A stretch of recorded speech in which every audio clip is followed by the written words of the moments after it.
What's up, everybody? Hopefully you can see me okay, hear me okay. All right, so welcome to the live stream, first one. Let's see how this goes. I'm gonna go through the questions one by one, and yeah, we'll go from there. So let's see, I'll start with the chat. If you have any questions or comments, just leave a comment and then I'll respond to it as we go. So let's see.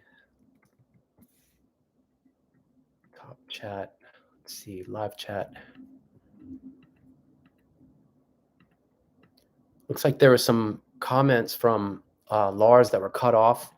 But the first comment here is if low platelet count is I guess, familial genetic issue, do you have any suggestions on how to raise platelet count? So I actually have experience with this. I have a client where that's the case. And actually it's, yeah, he's got genetically low platelets. And so first, if it's a suspected genetic issue, you know, I'd like to see more than one blood test. So this is 12 blood tests. So, you know, it's consistently low. So then the question is, you're comparing you against not just the reference range, but, you know, the studies for all-cause mortality and how it changes during aging.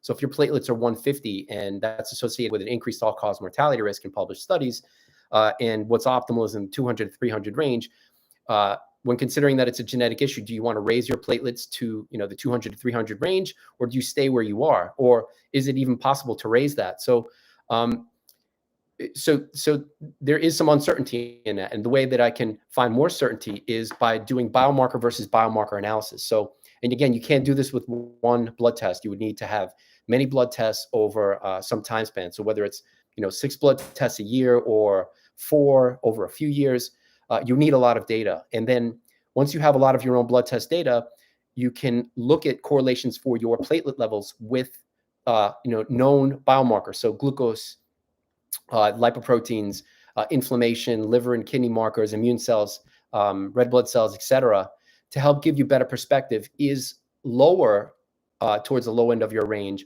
or higher towards the high end of your range? Because we're all going to have a range for where our platelets, just using that as an example, will be. So then you'll have more insight whether you want to be at the high end of your range or the low end of your genetic range as it relates to other known biomarkers of organ and systemic health. So that's how I'd recommend to go after any biomarker that or even relatively high as a result of a genetic issue. All right, let's see. Number 2 here, Jose. Is there a resource that contains all of the optimal ranges for biomarkers? So in terms of aging and all-cause mortality risk, I don't think so. And there are even companies that kind of pretend that they have, you know, optimal ranges for health. And I've never seen what studies that they use. So, you know, I have many videos on many different biomarkers, most of them found on the complete blood count, which is the, you know, the pretty typical thing that, at least in the United States, you know, so the markers of kidney and liver and lipoproteins, glucose, all those things, $35 blood test or less, depending on where you are. So I have, you know, the published studies in videos on this channel for a lot of them, you know, at least 10 of them.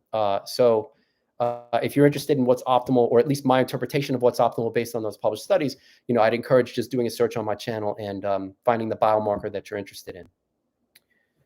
If the average person wants to replicate your approach to longevity, what guidance, principles, and lessons learned can you share that can achieve 80% of the benefits with the least amount of effort? So my approach is as highly quantified self as you can get. I believe with more data, you can make more progress. So, you know, general recommendations aren't good enough for me. So, you know, certain groups, whether vegan, carnivore, keto, et cetera, just saying eat this way for optimal health, it's just not good enough for me. I prefer to see the data. And what I mean by data is biomarkers. So at the very least, you would need all your own biomarker data in terms of blood testing several times per year. So when I first started this process, it was once a year. And, you know, it was kind of eyeballing my diet, making changes based on how my biomarkers went. But at some point I realized that wasn't good enough. So yeah, then I bumped it up to more than once a year, 3 times a year. Then I got to where I am now, 6 times a year. I actually know people that blood test 12 times a year. And that may be a bit too much for me. I'm working towards getting to 8 times a year next year. But so the root of it is you need a lot of your own data in order to. So if the premise is that aging is aging and disease, and even potentially longevity, are biochemical processes that happen over decades, many decades. If you know what your biochemistry looks like in youth, and you can maintain that for as long as physically possible by regularly tracking, in theory, you can optimize health, maximize health for as long as possible, slow aging, and maximize longevity. So in order to get there, you need, again, all of your own, at least blood test biomarker data. So then the question is, how can you best optimize that? And then that goes down to, how serious do you want to track things? Do you want to, kind of eyeball your diet, or do you want to weigh all your food and kind of guess at amounts? I prefer greater specificity. So I weigh everything, I track everything, I log it all, and then, look for correlations between the diet, and then, correlations between the diet and my fitness metrics, correlations between diet and sleep to optimize sleep. So that's the best way that I see for now. Eventually, with enough data, we can automate it and make it a faster process. It takes, a few hours once I get my blood test data to analyze it and then make dietary changes for the next blood test.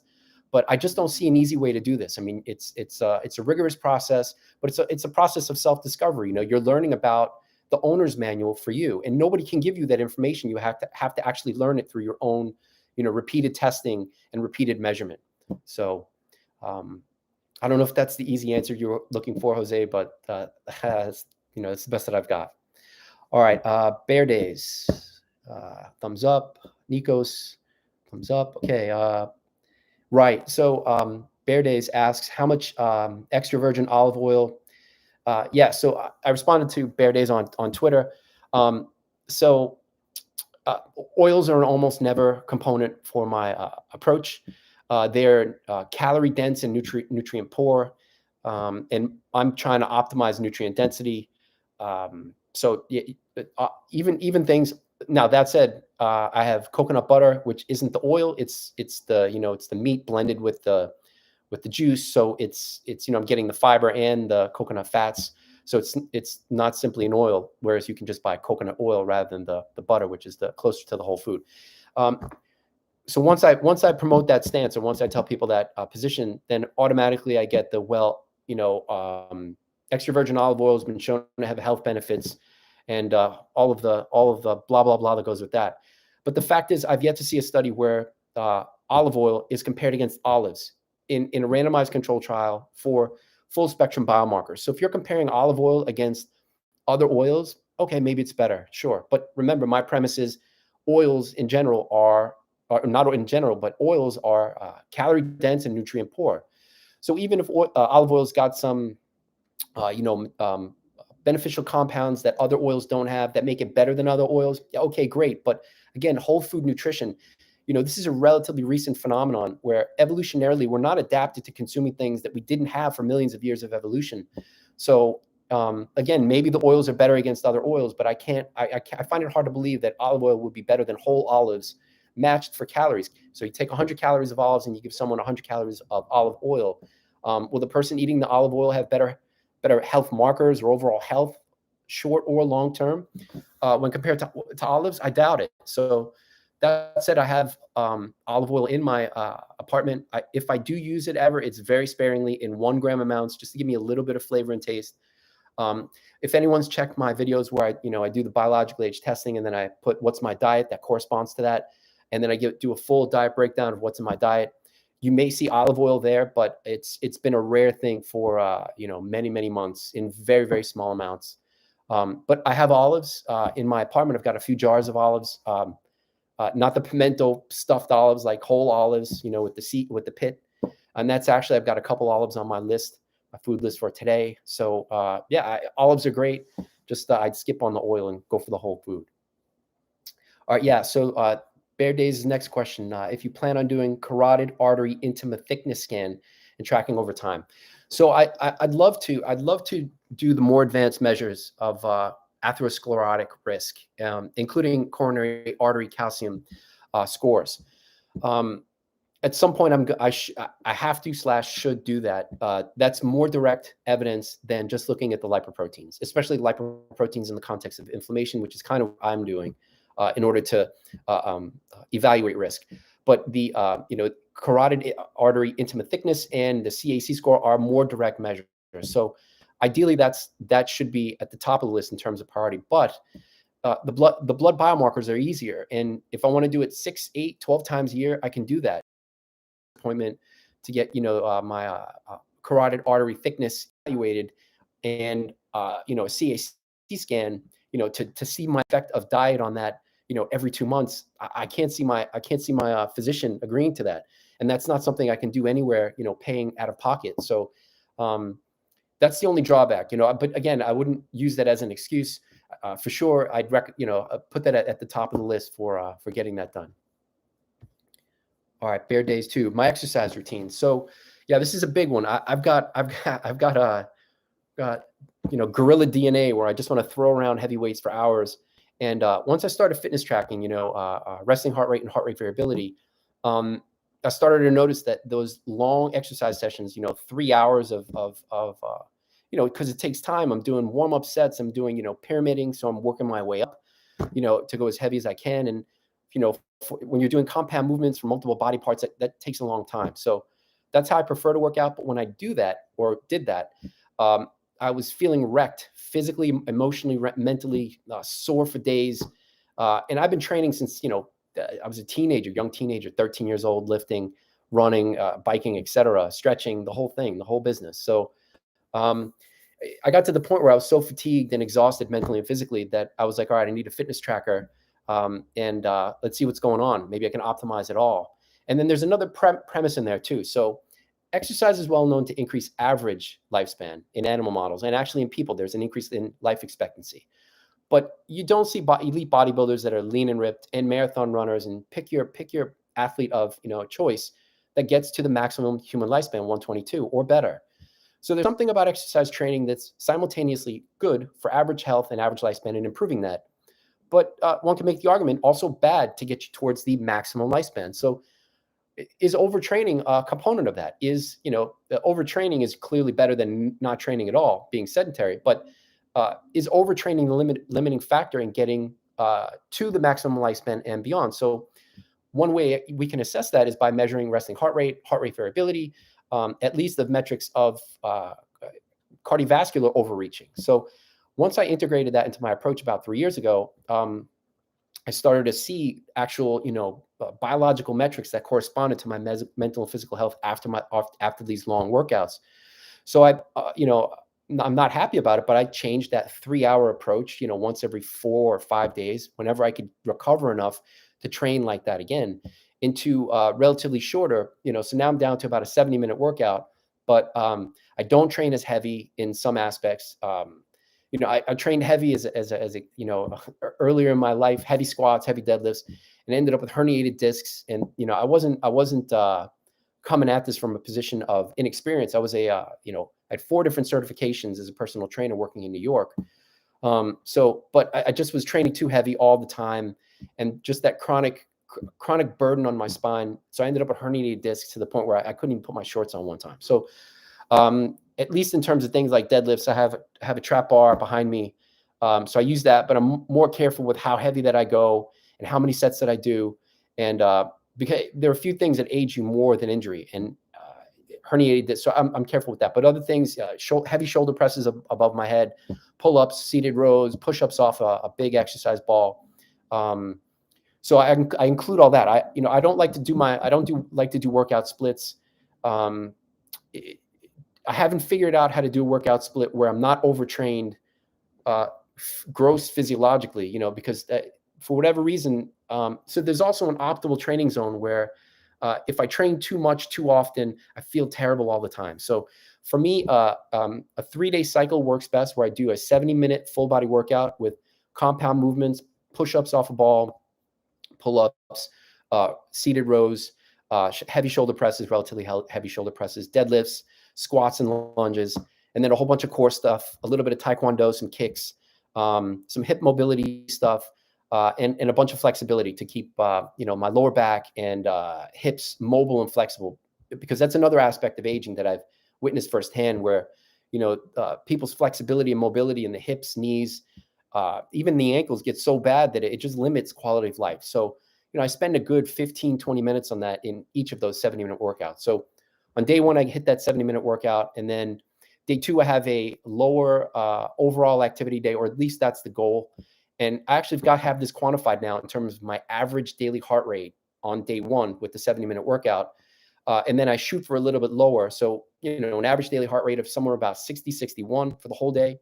And then on the next day, somewhere in the 59, 58 range. So a little bit tapered, still active, but still tapered. And then complete rest on the third day. So basically sedentary, just complete relaxation. And with that approach, I was able to, maximize my heart rate variability to about 58 in the summer, 58 milliseconds using RMSSSD. And then my resting heart rate was about 46. Now that approach is somewhat modified now because we're required to be at Tufts, which makes me be more active because now I've got to walk more, and it's harder to titrate that 3-day exercise cycle. But that's what works best for me in terms of optimizing the cardiovascular metrics, but also maintaining or improving my health, at least in terms of like things like my deadlifts are getting better since I'm going slow and steady to build it back up so that I don't, herniate the discs again. All right, so that's the exercise approach. Yeah, and I don't quantify steps, but I find, because you can take 5,000 steps and it can be on a flat ground versus 5,000 steps on uphill, right? So clearly walking uphill is going to be a greater cardiovascular burden than walking on flat ground. So you can quantify that by looking at your average daily heart rate. So, and that's actually going to be more precise than the overall steps, because if I'm standing and washing dishes, that's also adding to my heart rate burden. And it isn't, technically, I'm not taking any steps. So by looking at the average daily heart rate as an index of daily exertion, I think that that's more accurate than just steps. And then, you can also factor in body weight to that. And I introduced this in a video, I think a couple of weeks ago. So the average daily heart rate multiplied by your body weight, it's kind of like a force times distance equals total work. So total physiological work on a day, you can evaluate it using the average daily heart rate and your body weight. So that's what I use in terms of not using step counts. Okay, so exercise zone, strength yoga, yeah, all that's important. Yeah, and I guess Bear Days, you were asking me about Peter Attia's, zone 1, zone 2, and he started talking about the zones, and I'm highly interested in this stuff and optimal health and fitness, and I'm a fan of Peter. Don't get me wrong, but once he started talking about the zones, he lost me. I mean, I try to keep it simple. And I try to keep it simple and have it a little bit more technical than just do some exercise more than none. Whereas I've got this down to, quantifying my average daily heart rate on a daily basis as a measure of daily exertion, and trying to always improve in terms of getting stronger and more flexible. I mean, to me, everything else is just, noise. You've got to be in this zone for this long. Consistency is king. And I've heard him say that too. And I believe that for a long time. That's my take on the zones, Attia zones. All right, Nikos, Sirtuins and resveratrol, issues to be followed for aging and longevity. So this may be a little bit controversial and counterculture, but and I'm a big fan of David Sinclair. Don't get me wrong. This isn't a knock on him. I'm not trying to knock him at all. But the Sirtuin story evolved out of yeast, worms, and flies. And once the Sirtuin and resveratrol story hit mammals, now the data in mice, at least, nowhere as convincing. I have some of that data in a Sirtuin video, where Sirtuin actually has been shown to extend lifespan, genetic overexpression, where Sirtuin overexpression, which is what resveratrol is supposed to activate, doesn't extend lifespan in mice. So even the NR story, which is a part of the Sirtuin story, it doesn't increase lifespan. That was a study published too. So now, will NR or NMN supplementation improve health? There is some data for it improving health span, but I prefer, again, greater specificity.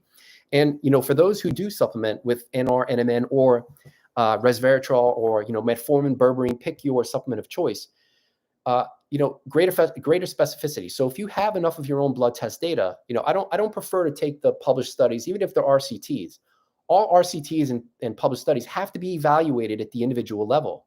So even if it works for a study of 1 million people, it doesn't mean it's going to work for me. I have to actually see if it works. And the way that you see if it works isn't by taking it and based on hope because it worked in another study.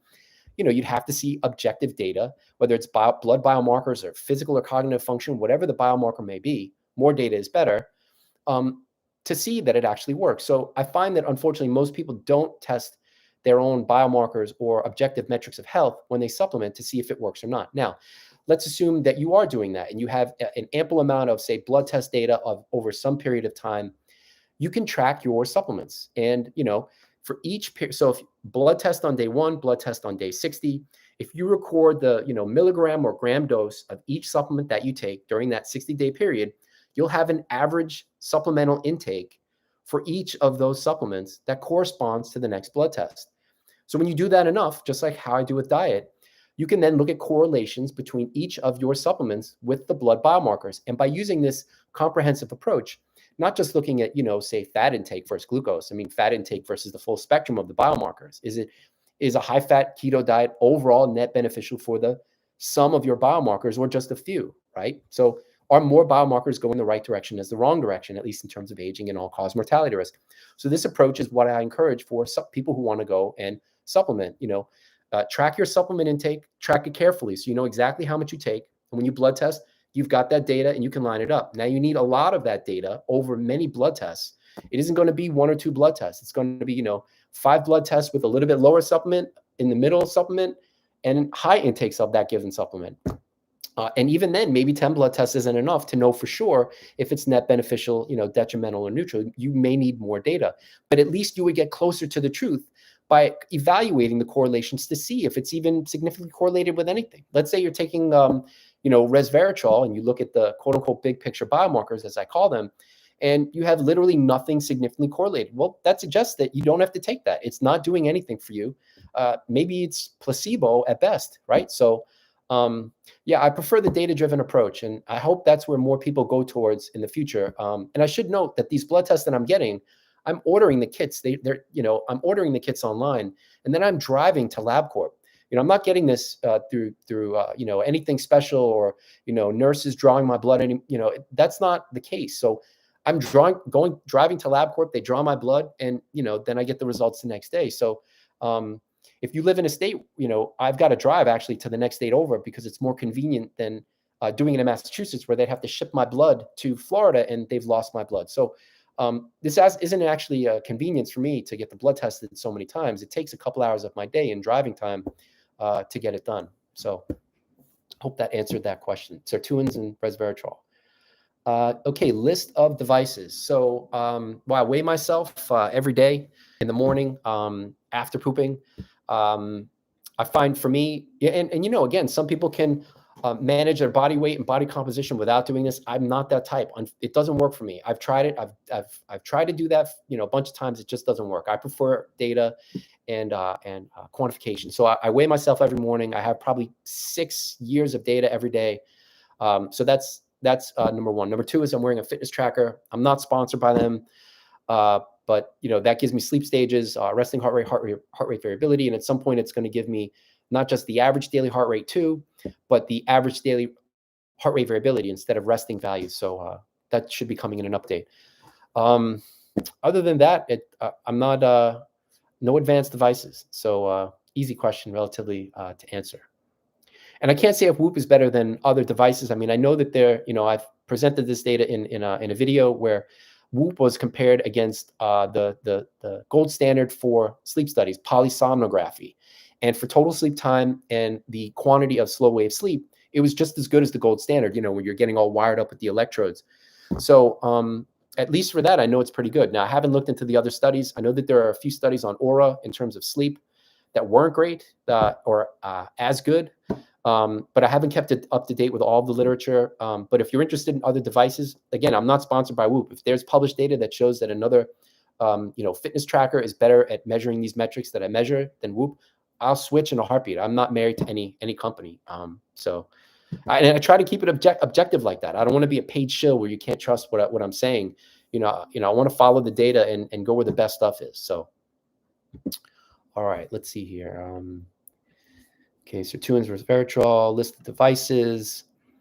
Okay, Nikos, many are talking about the values of the triglycerides to HDL ratio. Yeah, it is. It is an important metric. And, so actually, I didn't know this, but so VLDL, very low density lipoprotein, if you multiply that by 5, you get pretty close to what the lab values what you'll get on your blood test for triglycerides. So whatever your triglycerides are, if you divide by 5, that's about approximately equal to your VLDL. So that said, the VLDL to HDL ratio is also good.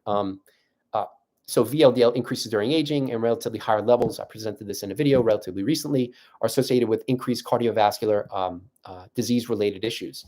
So now there may be even better metrics, though, than the triglycerides to HDL ratio, and that's basically non-HDL cholesterol divided by HDL.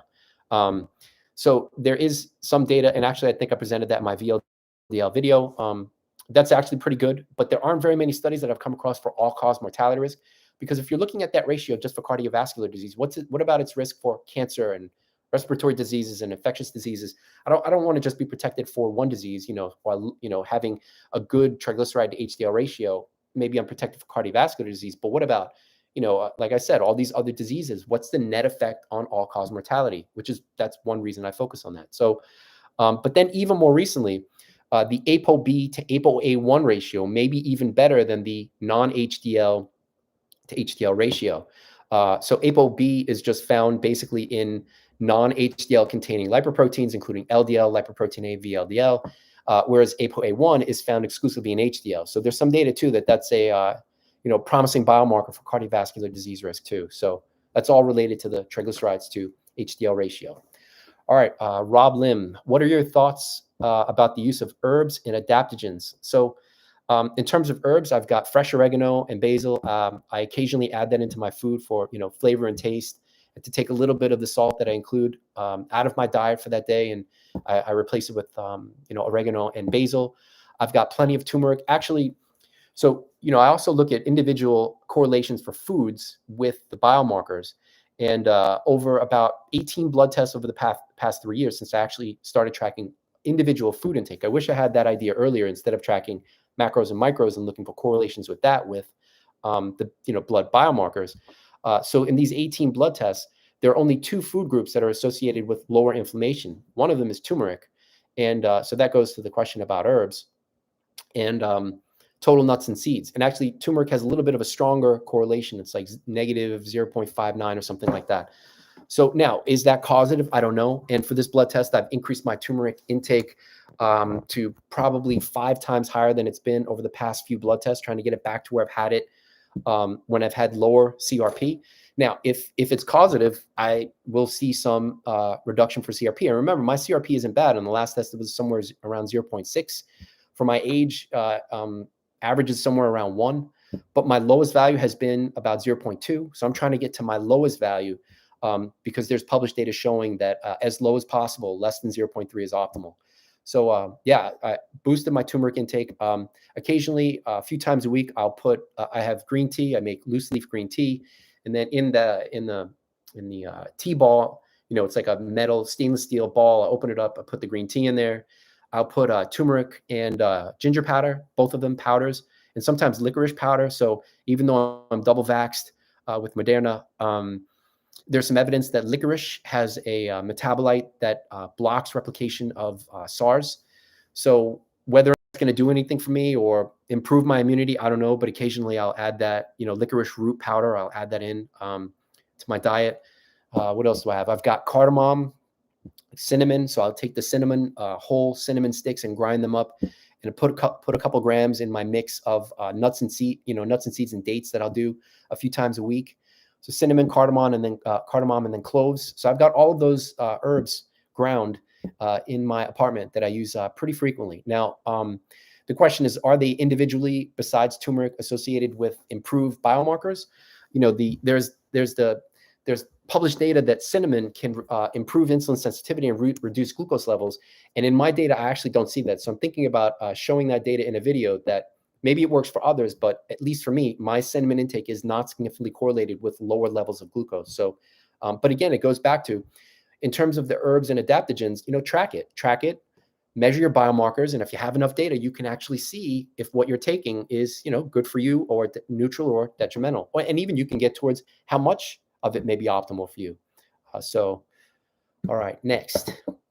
Strong opinions on rapamycin. So of all of the purported senolytics, rapamycin is probably the most promising. And that's because it extends lifespan in mice. And there are a few studies where that's been shown to be the case. Now, I have a video that compared rapamycin's longevity or lifespan extending effects versus calorie restriction, which is pretty much the gold standard for lifespan extension. And it doesn't extend lifespan to the magnitude that CR does, but compared to other senolytics, it's better. Now, so then people are, asking me, when am I going to take rapamycin? So rapamycin is an antifungal. And for those of you who maybe know or don't know, I have a book that I wrote 6 years ago on microbial burden. Basically, we accumulate microbes and microbial products in the blood and brain and places in tissues, places where they're not supposed to be. And if your cells are infected with virus, it's hard for eventually your cells can go haywire. That's an autoimmune condition where you're killing your own cells. But what if those cells are in the brain and you just, they've got to go senescent and you can't kill them? And actually, there's some evidence about senescent cells having antiviral properties. So going back to rapamycin, if I am going to take it, there are companies now that measure microbial load in the blood. So, they look at microbial DNA, not just bacteria, but fungi and virus. So, rapamycin has been shown to be a potent antifungal, including against candida. And the incidence of candida infections, blood candida infections, so candida in the blood of older people, it's like 10 to 15 times higher in older adults than younger age groups. So, there's a probability or chance that at some point I'll have a fungal blood infection, or maybe I've got low level now. So for me, if I'm going to take rapamycin, I want to take it for what it was intended for and what its best purpose is, which is to basically kill fungus. And so I prefer to see, okay, I've got candida in blood, I've got some fungi in blood that is it shouldn't be there. In normal healthy people, it's not there. For sure, I will take rapamycin in a second. And actually, that's on my to-do list. There's a company, it's not cheap though, it's like an $800 blood test. But that's on my list to actually get my blood microbiome essentially sequenced. And seeing if I've got, some fungal pathogens circulating in my blood. And then for sure, I'll take rapamycin, no doubt. But to take it for a very long time, 50 years or so, or 30 years, I just can't do it. Now, that said, if for people who are taking rapamycin, again, it goes back to, the big picture biomarkers. If you're taking rapamycin, I'd recommend looking at the systemic effect, right? Not just one or two biomarkers, glucose, triglycerides, whichever, but the full spectrum. And if it's not correlated with anything, well, it's not doing anything, right? But if you've got more biomarkers going in the right direction than wrong in terms of aging and all-cause mortality risk, then maybe it's a good thing, right? A good thing for you, right? But I'd recommend definitely doing that analysis to see if it is going to be beneficial for you, rather than relying solely on the animal studies or even RCTs, where again it may not apply to you at the individual level. So, all right. So let's see here. Jacob Hands, fish oil. Future for SPM. I'm not sure what SPM is, so if you want to. Leave, I don't know what SPM is, so maybe you can just leave another comment about what that is. So that's Jacob Hands. So once upon a time, I did take fish oil. And actually, I went vegan. This is probably 8 years ago. Full vegan, no fish, no meat, no cheese, none of that, just to see how it would affect my biomarkers. My triglycerides are usually in the 50-ish range, which is pretty good. Lowest all-cause mortality risk is for less than 90, so 50 is pretty good. In my studies of triathletes, the triathletes had triglycerides in their mid-50s. Granted, I'm not a triathlete, but that's just for comparison. So my triglycerides almost doubled, so they went up to 90, not having fish or fish oil in my diet, and HDL went down to 28. So, and that's one of my lowest levels that I've ever had. Now, that was taking fish oil, and it was probably about 2 grams per day. So then once I saw that data, I took the fish oil out and then went to sardines, which had about the same amount of fish oil, of the omega-3 fatty acids that I was supplementing with the fish oil. And immediately my triglycerides went back down to, in the 50s, and HDL went back up to the low 40s where I've slowly been able to improve it, a little bit better since then. But I'd go for the whole food. Whole food over oils. That's my preference. nutrient density over the processed food product. That's what I'd promote there. But again, if fish oil works for you, I'm going to sound like a broken record, but go to the biomarkers and see if it's actually doing anything, or what dose would you need to actually have a net beneficial effect on your biomarkers, the net effect of your biomarkers, not just triglycerides or HDL, things that it's known to impact, but the rest: kidney function, liver function, neutrophils, lymphocytes, immune cells, inflammation, overall biological age score. These are important things to track, not just the things that it will impact. Okay, let's see here. David Sutherland, you eat sardines every day. Is there any other fish that you'd consume that is similar to sardines with the same benefits? Yeah, I don't know. I like sardines. Mackerel's got a pretty good omega-3 fatty acid profile too. I spend a lot of time on food prep. At some point, sometimes I'm, just exhausted. I don't want to spend 20 minutes chopping a salad, or 20 minutes eating, or even longer. And I eat such high quantities of food that it takes a significant amount of time. So to have to cook, like I would eat wild caught salmon. I would eat that every day. I like salmon a lot, but then I'd have to cook a big batch and then keep it in the refrigerator, and then it's just not as fresh.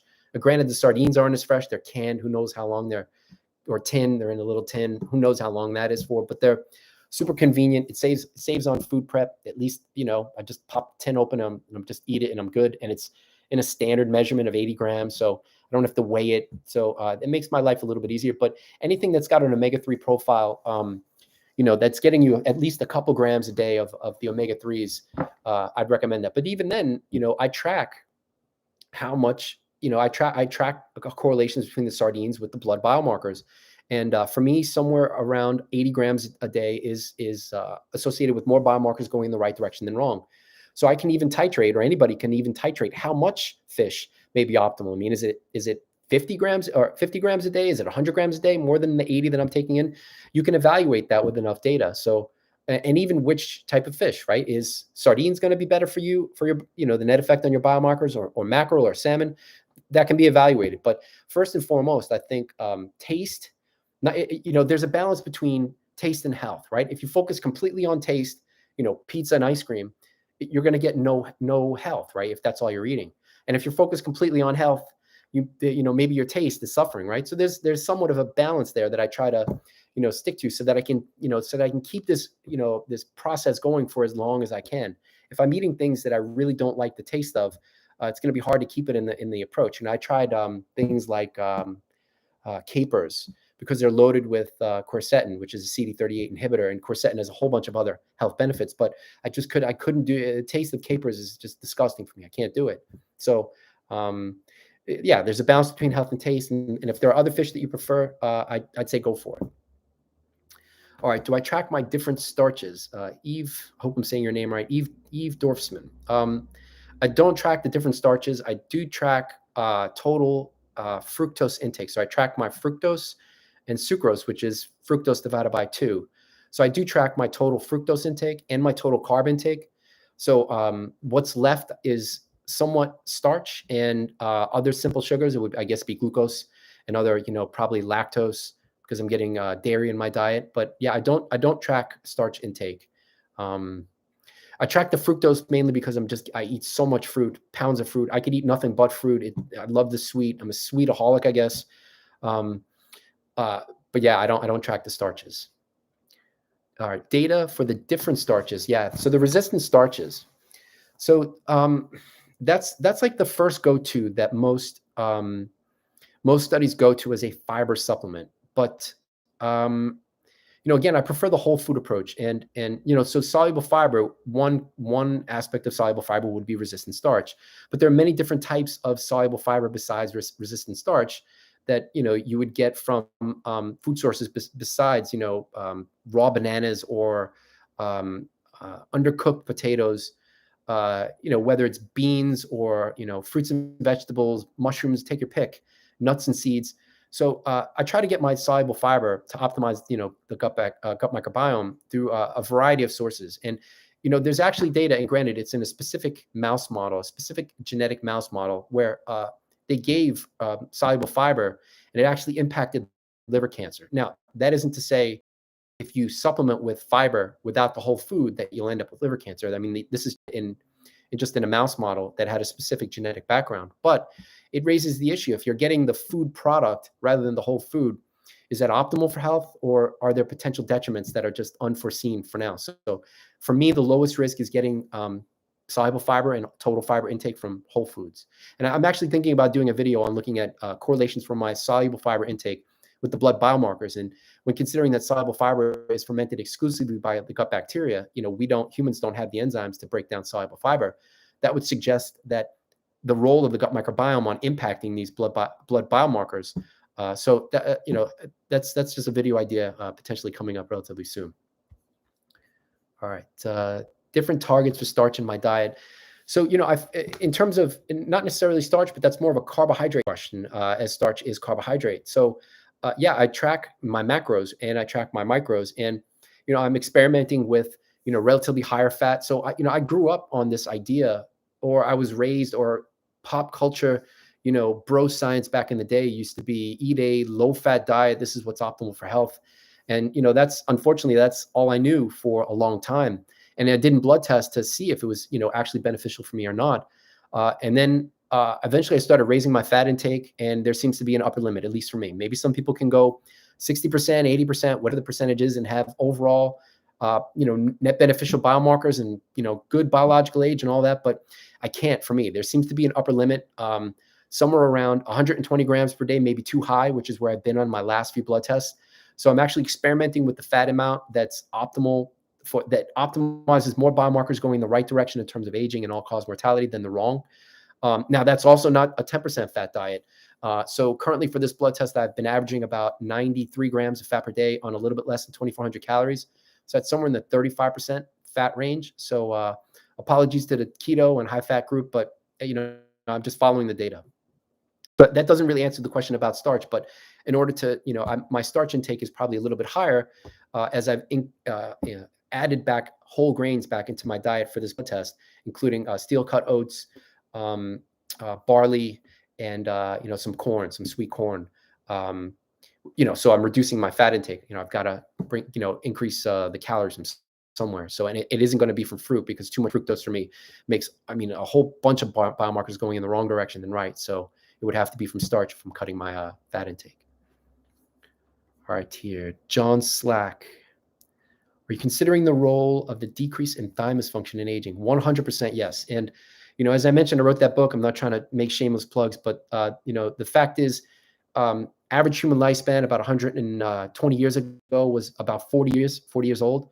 And then in the past 120 years, vaccination, antibiotics, cleaner water, better sewage systems, better public health have almost doubled, pretty much doubled the human lifespan. So, and microbes are a component, limiting the effects of microbes, negative effects on our health is contributing. So that said, there is immunosenescence during aging. And if your immune system is senescent or declining during age, you're going to have a harder time fighting off the microbes that exist everywhere. We live in their world. It's 10 to the 31st power bacteria and viruses that are in the world. And there are only 7 billion humans, 7 times 10 to the 9th. So we're outnumbered by a factor of 10 to the 22nd power by microbes. So we live in their world. So not having, a strong immune system because of aging, in particular with thymus, atrophy during aging is a huge component of that. So the big question is, how do you regenerate the thymus during aging? And, I'm familiar with Greg Fahey's relatively recent study where they attempted to do that. I don't know if that's the best approach,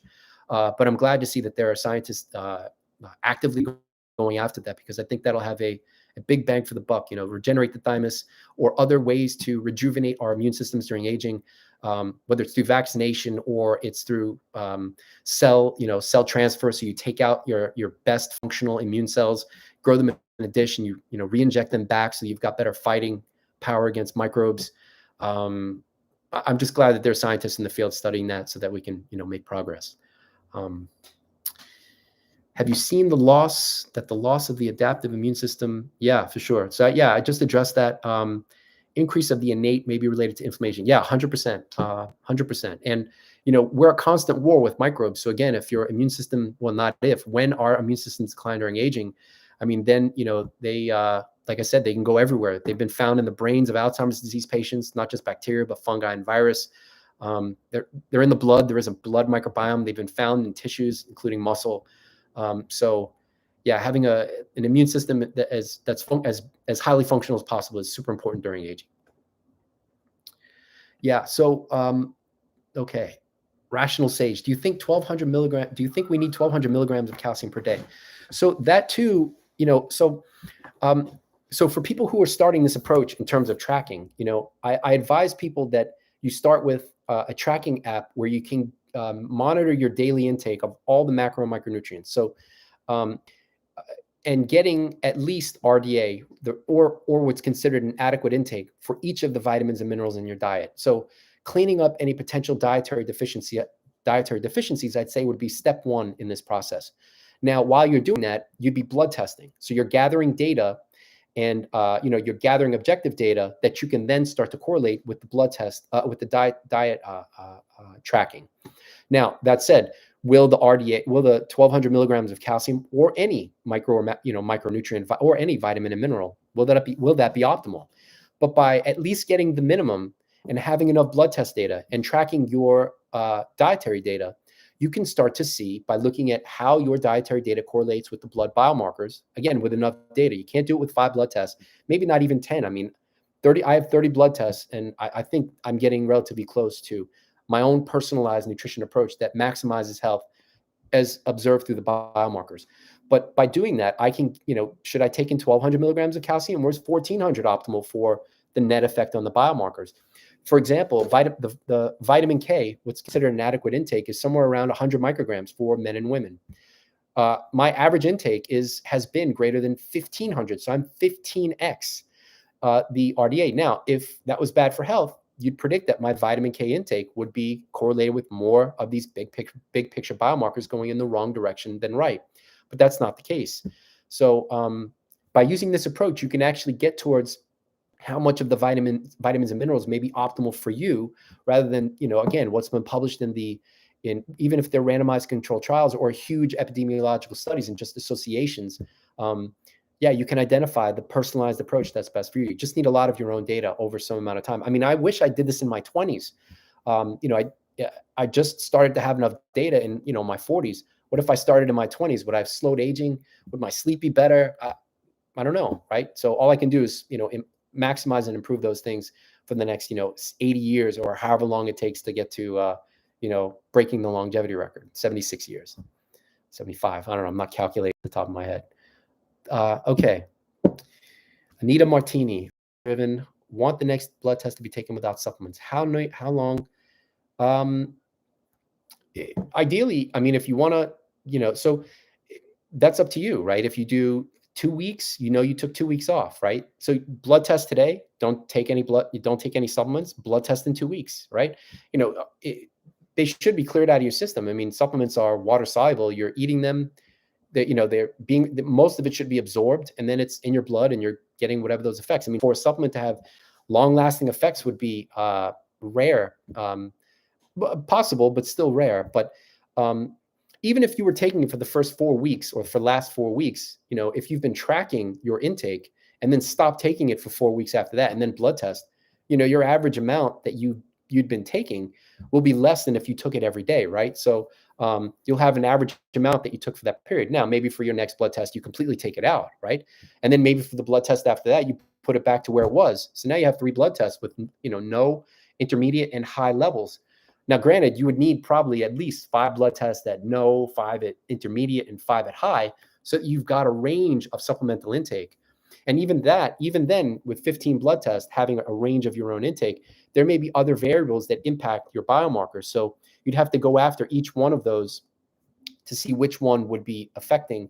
It can't all be ascribed to a supplement. There may be multiple things that are affecting, the biomarkers, right? So you've got to go through all of them. And I've had many trial and errors. I mean, in fact, most of it is error, going after, okay, I've got this correlation and I'm going to reduce it, and it didn't change anything on the next. I'm going to do this and it didn't change it on the next. But by doing that, you start to see, okay, what's the noise and what is getting closer to the signal. So it's going to take a lot of blood tests to get after that, to get to the answer of that question. But at least starting the process, I'd highly recommend that. All right, David Sutherland, you track blood biomarkers, sleep stats, heart rate, HRV. Your thoughts on genetic biomarkers? So, I prefer to focus on the downstream effects of the genetics. So the genetics are the script. What can happen, but the metabolites and proteins that are in like the CBC or even the objective resting heart rate and heart rate variability. These are downstream products of metabolism essentially. So now, do I have a specific genetic profile that leads to my biochemical and gross physiological profile to look a certain way? Yeah, maybe. And going back to the original, one of the original questions about, having genetic issues where some things may be below the reference range and below what's been reported for all-cause mortality risk and aging data.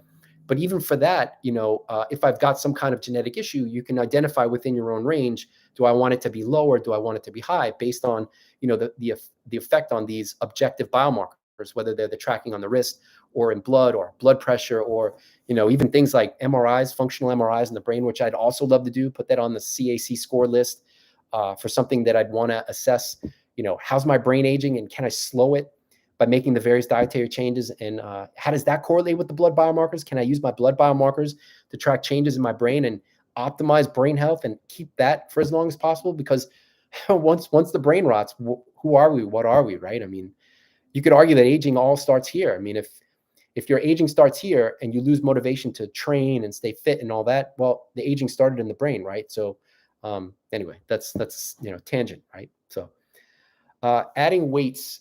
Yeah. So Constantine, I hope I'm saying Constantin. I apologize if I'm saying your name wrong.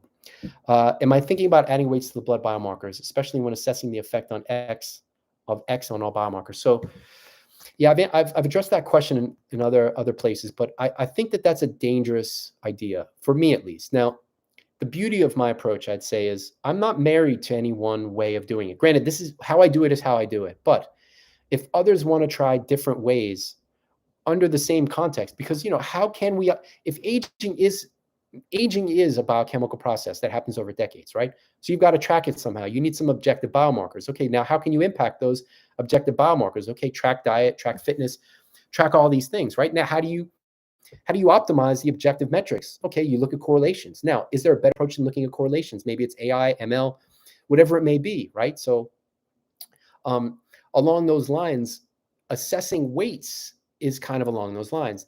But what if I assess the weights incorrectly? What if I think glucose is more important than the RDW? Or, pick your metabolite or protein or of interest, right? So if I assume one is more important than the other, if I put all my eggs on the lipoproteins and cardiovascular disease risk and put less weight on immune cells or inflammation or whichever it may be, I may be shooting myself in the foot while benefiting in one place and making a few other places worse. So for me, I all of the blood biomarkers for me have equal weight. Even if I'm looking at blood pressure, equal weight to the blood biomarkers. Even the cardiovascular metrics, heart rate variability, resting heart rate, they're just one variable each, right? I don't make them +2, +1. Now, if others want to try that approach and add weights, I'd say go for it, right? And if I fail in this approach towards maximizing my health and optimizing human longevity, at least I can get towards my genetic maximum. And there may be others who have a genetic maximum to actually break the human longevity record by using a data-driven approach. So, and maybe that approach involves using weights on these biomarkers. So if that's the case, I'd say go for it. So for me, I don't feel comfortable doing that, but I'd easily encourage others to do it if you feel like that's the best path forward. And maybe you'll have better results than me. And if that's the case, I'll eventually follow if I'm smart enough, right? If not, I'll stay on my own path, right? Which may or may not be beneficial. We'll see, many decades from now. So, all right, again, Constantin, I hope I'm saying your name right. Again, apologies if I'm butchering your name. A small negative change in one biomarker would not offset a great positive change in another. Yeah. But, and along those lines, I could put more weight in glucose and CRP, insulin resistance and inflammation being the two major drivers, and they may drive everything, changes in RDW or changes in immune cells. But yeah, I'm just not comfortable placing more weights. And then how much of a weight do I place? Is glucose +3 and RDW is +1?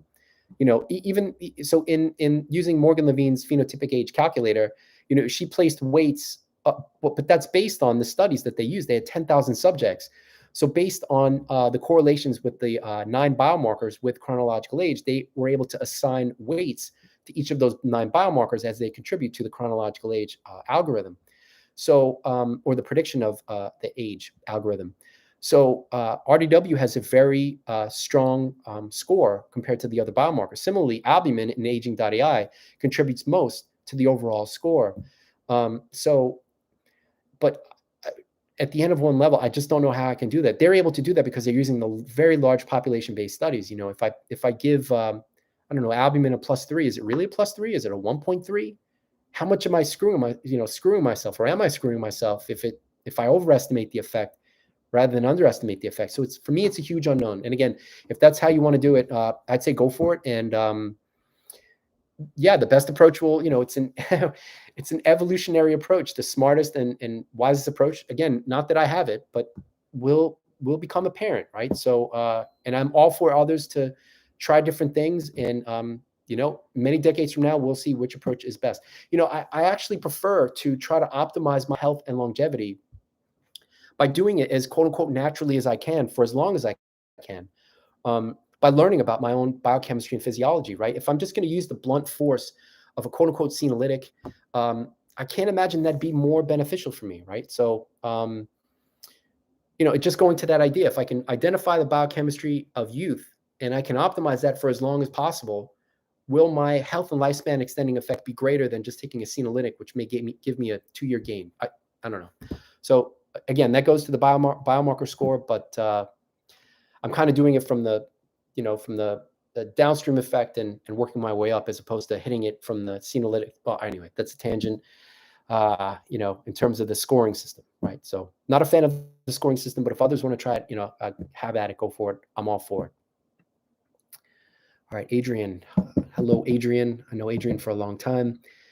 Do you record this AMA session and put it on YouTube afterwards? 100% yes. As soon as we're done here, I'm going to upload it. And for anyone who missed it, they can check it out.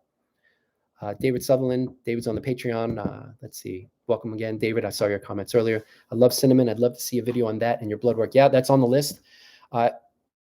If/when, and it's probably a matter of when, sooner rather than later. It's probably going to be one of the short and sweet videos of just looking at correlation plot for glucose and cinnamon and the R, the correlation coefficient and the p-value, and how there isn't a statistically significant effect on my glucose. And then also looking at all the big picture biomarkers. Is cinnamon significantly correlated with at least my cinnamon intake within my range, because my range is only up to a couple grams a day. So is a couple grams up to a couple grams a day. Some dietary periods that correspond to a blood test, I'm averaging maybe half a gram of cinnamon per day. Is that too little? Would I see greater effects with higher amounts? I don't know if I want to crush so much cinnamon every day. But then again, if it impacts the biomarkers all going in the right direction, maybe it's worth it. So, but that's definitely on the video list. That'll probably be a short video, relatively short video. Okay. Jacob Hands, this was fascinating. Thank you. I'm trying to help. That's why I'm here. Specialized pro-resolving mediators, 17. Yeah, I don't want to skip that, but I don't know what that is. HDHA. I don't know what you're asking there. Okay, Ruadhiri. Again, apologies. I'm trying my best. If I'm butchering it, maybe I'm getting it right. Ruadhiri. I don't know. I'm sorry. How do you find managing your diet along with right? So once upon a time, I cared. I don't anymore. This is who I am. This is what makes me feel comfortable. I was in a social setting yesterday. I ate the way I usually eat beforehand. During the same time periods that I eat, I eat a certain way up until about 3 o'clock. So, I didn't get home to eat by 3 o'clock yesterday. So I ate by, about 6 o'clock, but the rest of my diet, I ate here, which so I didn't eat anything there. And, and they know me for a long time. So it's, it's normal. It's normal for them to know that I do that. But me, compared to everybody else, I'm clearly abnormal. Somebody was yelling at me on Facebook, what you're doing is crazy and you must have some mental disorder. Yeah, maybe. Okay. But this is what makes me happy. It doesn't negatively affect my health. In fact, I think it, well, I don't just think it makes me, makes it better. And, the way I rationalize it too is, some people play basketball for fun. They go to the park and just play pickup games, and, that's good enough for them. But then others play professionally, where they're practicing all day, shooting, dribbling, all of it, all of the above. It's their life. This is my life. This is how I do it. Quantifying everything as much as I can, and weighing everything, and, getting in the weeds and highly technical with the correlations, and really trying to get the truth of the owner's manual for how I best operate. I'm obsessed with it. And mental disorder, or the other side of it, genius, whichever the perspective is for other people, however they perceive it, that's their choice. This is what makes me happy. So, all right, JF Maldives, which oils is better? So I addressed that earlier. I try to stay away from the oils. I try to stay, if I do cook, it's boiled. Frying is an almost never. I mean, almost literally almost never. You're producing, the acrylamide and all the other toxic products that come with heating oils and other food components at high heat above boiling temperature. So, that's a rare thing for me. I tried and skip the frying if you can. But again, if your blood biomarkers look good and using cooking oils and frying, I'd say go for it, right? How can I argue? If you show me the data and your data looks good, how can I argue? But for me, I know that, actually, I don't have the data to know that, but because I haven't fried stuff in a long time. But if it works for you, I'd say go for it. Okay, again, Constance, again, butchering your name. Sorry. May have to send me a voice message to tell me how to pronounce your name. And for anyone else that I butchered your name, I'm going to have to probably send me a voice message to correct me. And again, apologies for butchering anybody's name. Relative weights, particular biomarker compared with other 16 or 17. So again, just from, as I was saying, so the Morgan Levine's phenotypic age calculator, they did use the weights, but that was derived from NHANES, the National Health and Nutrition Examination Survey. And it included 2 separate studies of 10,000 people each. So you can derive weights when you have such giant populations. But in my data, I mean, I have 30-something blood tests. I just don't see how I can ascribe weights unless I'm deriving a biological age calculator from my own data. But 30 blood tests, you can't do that. Maybe I can at some point, but I'm not opposed to the idea of, of ascribing weights, but I just want to have enough data too. I just had that thought that if I had enough data, in theory, I could do that. But thanks, Constant. Sorry again. I don't know how. Hopefully, you have a nickname. For my butchering skills. Kiyoki. Hi, Gabby's dad. Okay, great. My 12-year-old daughter's friends are on stream. Lars Morset. Right, there we go. Sorry if I missed your comments earlier. For some reason, they got cut off, Lars. Regarding the thymus.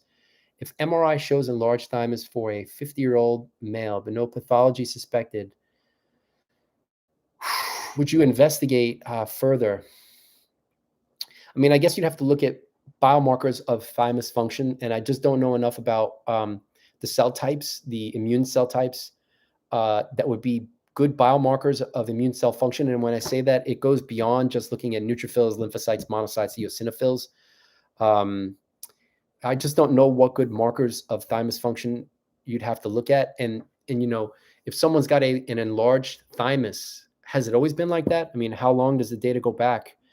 Is it enlarged compared to the average population? And, do you take a biopsy of it? Is it cancerous? If you take a biopsy and it's normal, but it's just enlarged, do they just have a genetically large thymus? I mean, there are a lot of factors there that are kind of beyond my expertise. I just wouldn't know, how to answer that. I guess you go to an immunologist. I wouldn't even know whom to go to best address that. Okay, Rob Lim, do you think that liposomal delivery is a good ad as a tool to achieve optimal results? So some of the aging is characterized by, so epigenetic changes are for sure a problem in aging, right? So certain genes are methylated or acetylated and turned off. And if you've got certain genes that are turned off and you don't have the corresponding proteins that are, translated and transcribed or transcribed and translated as a result, you're going to have eventually, you'll probably have decreased cellular function and decreased tissue function, eventually decreased organ, and systemic function. So I see the whether it's a liposomal delivery or it's kind of using this mRNA approach with vaccination to inject mRNA for proteins that are known to decline during aging, that are kind of core hub proteins that if you don't have them, maybe you age at a faster rate or have decreased cellular function at an aging rate. I definitely see a road for that.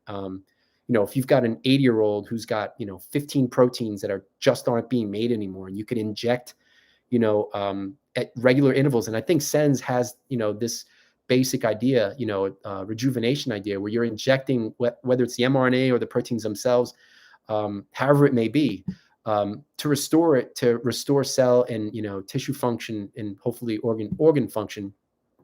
I see great promise there. I can't tell you when that will happen, but that's definitely promising. Okay, Taste First Health, David Sutherland, great comments on genetics. Would you consider running a paid tutorial on how to implement your regimen?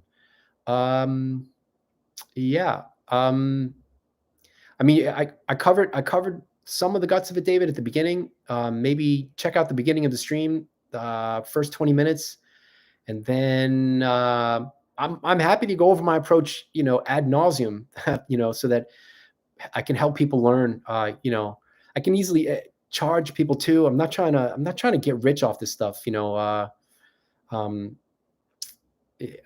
There's a balance there. You know what I mean? I have to be compensated for my time, but at the same point, I want to help people too legitimately without being looked at as, I'm just trying to make money. So, I try to offer help as much as I can too. So I would check out the beginning of the stream. I talked about it a lot there, and I'll probably talk about it more in future live streams. I can't say when those will be. Let's see how it goes. Maybe we'll do this every week after a video. Yeah, I'd say check out the live stream in the beginning, and then, we'll go from there. Okay, message retracted. Jack, I don't know how to say your name. Freya, maybe, I don't know.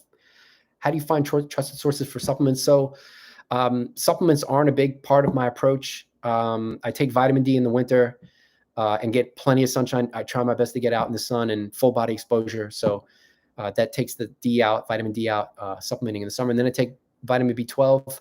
I don't have a preferred supplement. I know that it does something because I'm looking at, things that it can affect, like homocysteine, and I have a homocysteine video as it correlates with my vitamin B12.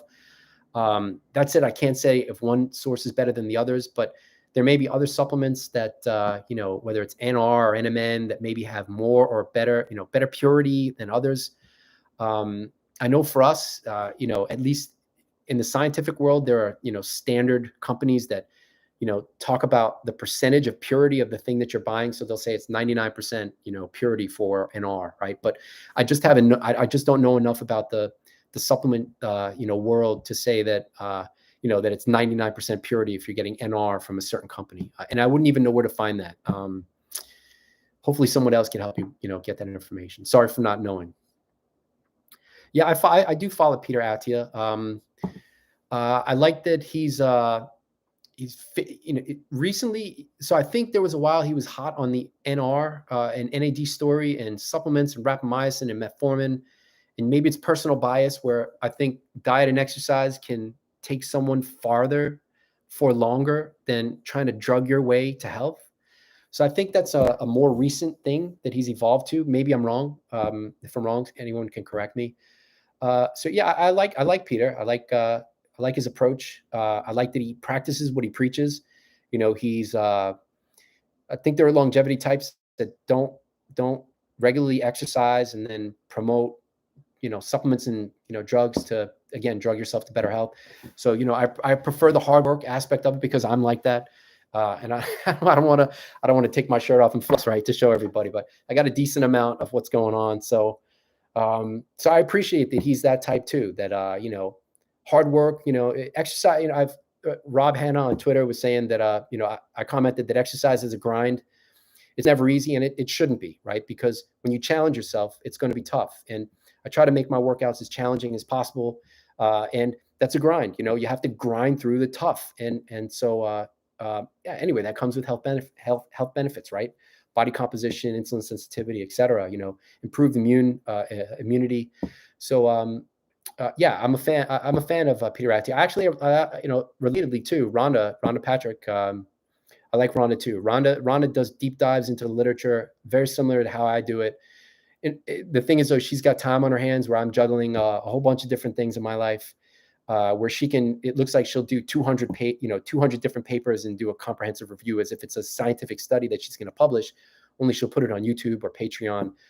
I do deep dives, as deep of a dive as I can, for as many papers that exist on the subject. And luckily for things like aging and all-cause mortality risk, it isn't 200 papers. It'll be handfuls, which is easier to look at. So yeah, I'm a fan of her too in that same sphere. Yeah, it's not just the cardiovascular system, and I kind of touched on this earlier. It's all the above. It's mobility, it's balance, it's flexibility, it's strength through full range of motion. Not doing 90-degree squats, but full range of motion. That's basically ATG, right?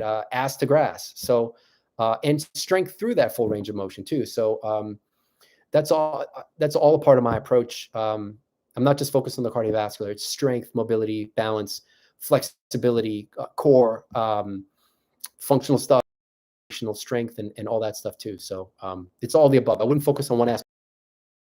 And again, also the biomarkers and the diet. So it's the whole approach. All right, Jose Chan, do you believe the Genova ion testing provides value beyond the typical lab test? So actually, the Genova ion test used to be a company called Metametrics, and small world. I actually interviewed for them for a postdoc after I got my PhD. Not trying to flex on education, just saying that's long story short. So I got their ion test done a few times, and this is, we're talking, 15 years ago. So that actually was one of the ways that it opened my eyes to this idea of biochemical testing and optimizing, biochemistry as a function of aging and disease. Now, is there value in looking at every mineral that exists? And when you think about minerals are in micromolar amounts or less, this is, a millionth of, a mole, or more mole per liter. So is there more value looking at the very small, circulating minerals, or looking at things that are the most abundant in blood? For example, the most abundant protein in blood is albumin by far. The most abundant cell type in blood are red blood cells, right? So maybe this goes to the scoring system too. If there was a scoring system, I would put, individual circulating vitamin and mineral levels lower than the things that are the most highly abundant. So if you're in an ecosystem, you'd predict that the biggest tree in the forest would take up the most nutrients and have the biggest impact on the overall ecosystem, or the biggest trees, not just focusing on one tree because that's reductionist, but you'd predict that the biggest trees in the forest would have the greatest impact on the ecosystem. Now, if you're focusing on just the little weeds, the many little weeds, yeah, maybe you look at enough weeds and it's got an impact on the overall ecosystem. But I try to go after the biggest fish and, the most abundant cell types, red blood cells, immune cells that are circulating in blood, the largest amount of proteins by concentration of blood, albumin, glucose, which is probably the most abundant sugar in blood, right? So now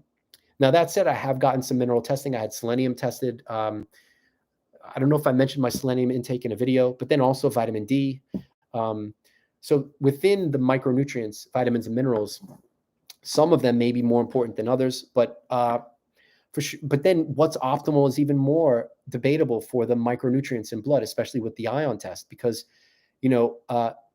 for the things that are more heavily abundant in blood that are commonly performed, like on the tests that I get, the CBC, the complete blood count, again, the things that you get at a typical doctor's appointment every year, other than iron, and actually things like sodium, potassium, things, electrolytes that are indicative of kidney function, all the other vitamins and minerals that you would find. And again, this isn't a knock on the ion test, but the fact is there aren't large data sets, 10,000 group studies of 10,000 people to know what's optimal. So what's that reference range that they provide? What are they comparing that against? Is it a study of 200 people, of 200 of their clients, or, what's that data based on? So yeah, I tend to focus most, but this again goes to the scoring system, which makes me sound like I actually have an informal scoring system. I tend to focus on the most abundant stuff in blood that's been well characterized for a very long time. Some of the things on the on that blood test, the CBC, have been studied to 50 to 100 years plus in terms of published studies for aging and all-cause mortality risk. So they're well characterized, other than, the more obscure things like, well, even the vitamins and minerals, there is some data, but just not as much as the most abundant stuff in blood studies, albumin, red blood cells, etc. All right, let's see what else we got there. David Southern, this is fun. I like how you're betting on yourself. Look, even to beat the age record, even if I don't beat it, right? Maybe my genetic maximum under the best conditions, and I say the best conditions, I mean diet, exercise, whatever supplements, whatever senolytics I'll take at some point, whatever that may be. Maybe my genetic maximum is 95, right? I'd prefer to do this, use this approach and get to 95 than not do it and be dead at 70. On my dad's side, his dad died at 67. On my mom's side, her dad died at 67. My dad is currently 78, about to be 79.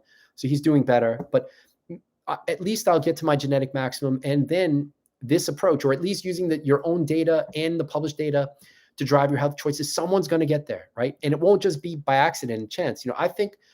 I think the human longevity record, it's almost exclusively based on genetics, right? Nobody, even the CR group, there are people who are more, I don't want to talk badly about them, but just this approach of using data to drive your diet and fitness, et cetera, someone's going to break that longevity record using objective metrics of health, right? And so in other words, they'll have the genetic background to do it, and they'll get as much juice from the orange as physically possible. So if it's not me, I hope that at least this approach can help others get to their genetic maximum, and one of us or many of us will break that record. I was going to say other adjectives before the record, but YouTube, got to keep it clean. Family friendly. All right. You have $1,000 bet to place on a technology that reverses aging damage. So AI, and I've talked to the machine learning types about using a machine learning / AI approach on my own data, right? Because I've got 2,000 plus days of dietary data, 30 plus blood tests over the past 6.5 years, and to them it's just not enough data. But if I had an algorithm and an AI or a machine learning based algorithm that could give me predictions for my diet, it would be more precise than using the correlations. And, it's kind of a rudimentary approach. So I'd put my money on AI, because with enough data, the AI will get better, just like, the self-driving cars. It gets better with more data, or it should get better. If it's a properly coded algorithm, it should get better with more data. So, AI is going to I see AI making the biggest impact, because you're going from, published studies to take a supplement or a drug to you have a certain genotype and you should eat a certain diet and you should exercise this much or X amount because the algorithm predicts that will be best for your health. And then when you try that, you'll have, recalibration of the data with more data to get closer to what's optimal for you. So I see AI making, and there are companies obviously that are doing that, aging.ai, those guys, in Silico Group, if they're using it. So yeah, I think AI will make a huge impact. And then, the AI approach too, in terms of supplements and drugs, along the same lines, they'll be able to predict with higher certainty who should get what and how much in order to make the biggest impact on health, whether it's, killing cancer cells or extending, health and longevity. So I'd put my money on AI. That's where I'd invest. Kathy Wood, right? I'd invested in AI machine learning focused companies.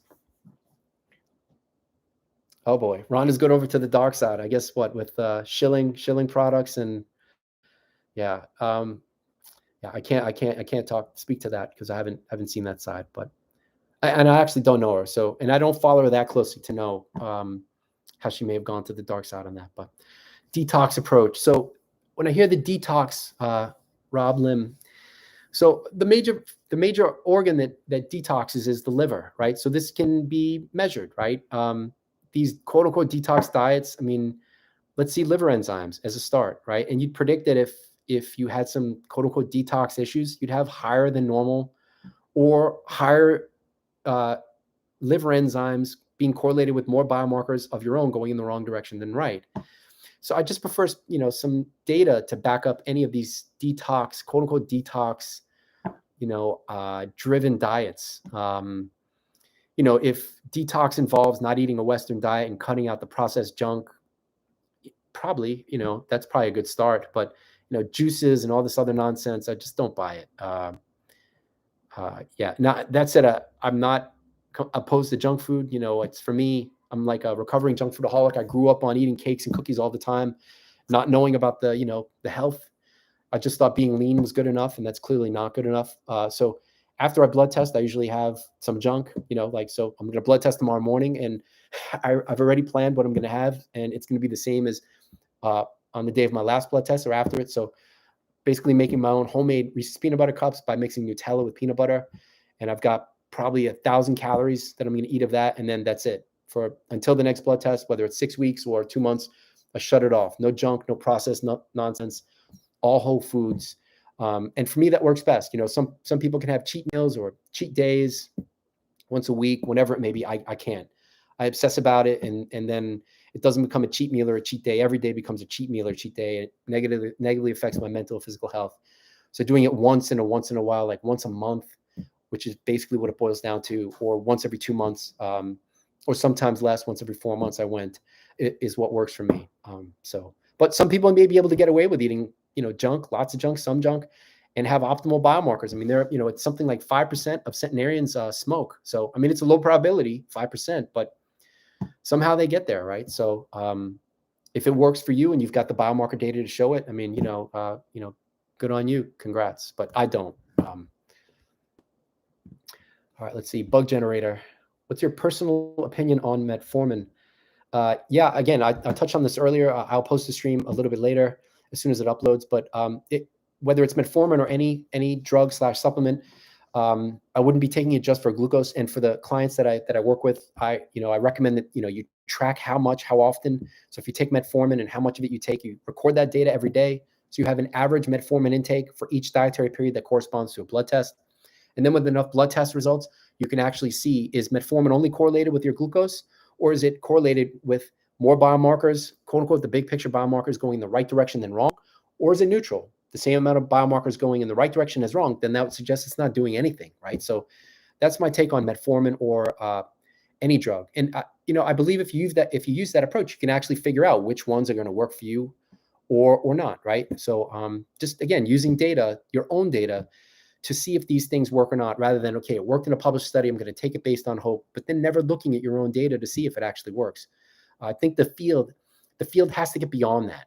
And, but then again, where's the money in that, right? So this becomes an individual, and this is part of what I want to do. I want to, empower people to do this stuff on their own, right? I'm going to put out as much of the aging and all-cause mortality data as I can, but it's almost like, it's almost like a Bitcoin, or blockchain, decentralized approach, other than having the published studies for what may be optimal, everybody doing it on their own and optimizing their own health, because, nobody's going to do it for you, right? So, I was preaching there. Sorry about that. All right, next on the list here, Bear Days. Speaking of Rhonda, do I use a sauna? Unfortunately, I don't. I don't have a gym membership. My schedule's just too packed right now. I've got a little bit of home gym in my small apartment, relatively small Boston apartment, and I've got a bunch of free weights that I use. But so I don't have a gym membership where I can access a sauna. But eventually, I'm going to move into a bigger place, and it would be great to have a sauna in my place. That'd be fantastic. Yeah, I think anything that can stimulate blood flow, which, you increase your core body temperature, you're going to stimulate more blood flow. And it's kind of like the hyperbaric oxygen story, where there are some studies that show it has a positive effect on, various health related outcomes. So anything that can stimulate blood flow, which can get more oxygen and nutrition to the tissues, especially the brain, probably a good thing, So yeah, I'm all for sauna. Occasional hyperbaric oxygen therapy may be a good idea too. But even then, it becomes a question of how much is too much. Like I saw Joe Rogan talking about, he goes in to the sauna. I think he pumps it up to 190 degrees Fahrenheit. I mean, boiling temperature is 212 Fahrenheit. Like, yeah, I think, there's some amount of crazy going on there where you could be doing more harm than good. So, but that can be tracked and quantified too, right? You can do X amount of sauna at X temperature for X amount of minutes, and you can see, how does it affect my long-term blood pressure, or does it affect the biomarkers, or sleep metrics, or heart rate variability and resting heart rate? As long as you've got some objective data, that's what I would promote for that. But all for sauna. Let's see. Yeah, studies look incredible. David Sutherland, thanks for asking about sauna. Don Leatham, looks like we're coming to the end here. Do you think regular whole blood donations? Yeah, I don't know, Don. Do you think regular blood donations impact phenoage? I don't know. I haven't donated blood to say, but that can be tracked, right? Again, if you blood test on day 1 and you blood test on day 60, if you donated blood one time during that 60-day period, or you donated blood 5 times, you could, in theory, you could donate blood however many times you like, and then you could correlate how many times you donated blood with enough blood test results with your blood biomarkers, right? But you would need a lot of blood test results over time, right? So, yeah, it's a good idea. But then there's going to be some risk there, too. For example, I'm kind of nervous about poking my veins more often than once a month. If I poke my vein to get blood for blood testing, how is there an upper limit, or is there a time frame for maximal recovery where now I'm poking my veins so much that I just have scar tissue and it's just not healing properly, and maybe there'll be adverse effects. So I just don't know if there's an upper limit on how often you can donate blood and bleed, basically bleed out, right? So that's a variable to consider too, whether it's blood donation or how often, for the frequency of blood testing. For me, again, 6 times a year, so I'm basically doing 3 in the left, 3 in the right. It seems to be okay, no problems, but maybe there's an upper limit. No cheat day for Christmas. So, as I mentioned, I'm going to blood test tomorrow. I've got those homemade peanut butter cups, which I did for my last blood test too, which was delicious. So yeah, I'm going to go see my parents in New York, and Northeast Pizza is pretty fantastic. So I'm thinking about hitting up some of the best spots and probably getting a slice, maybe 2. But that'll be it. I've got to shut it down. Again, if I try to be too lenient, I just divulge into just not good. And I'm trying to get myself out of that. And it's been a while since I've been in it. So it's nice to not, eat junk. And when I say a while, I mean, we're talking probably 7-8 months where I've been doing it where it's only junk on after the blood test, and then nothing until the next blood test. So this blood test will probably be the first where it's after the blood test, a couple of weeks after, a slice of pizza or 2, and then nothing until the blood test. So basically 2 or 3 cheat days over a 40-day span or 60-day span until the next blood test. So, okay, let's see. Don, are you aware of any next-gen phenoage-like clocks that are soon to be published? Yeah, I mean, the iAge, which was immune cell markers, unfortunately, most of them are not commercially available, which is a huge downgrade. I'd love to look at ImmuneAge and optimize that. Excuse me, just beyond looking at immune cell types, which I also think is very important: neutrophils, lymphocytes, monocytes, eosinophils. Because if you're just looking at total white blood cell counts, some of those white blood cell counts go in different directions during aging. Lymphocytes go down, monocytes and neutrophils go up. So if you're only looking at the whole, the total white blood cells, you may lose those effects.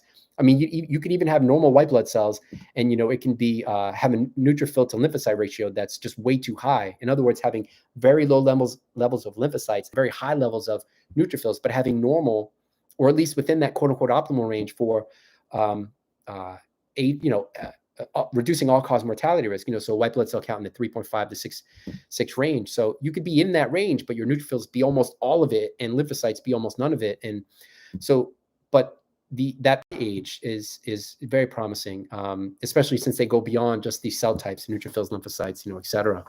But again, not commercially available. And then I know Morgan's working on, more advanced epigenetic clocks. So I'm excited to see everything that her lab puts out along those lines.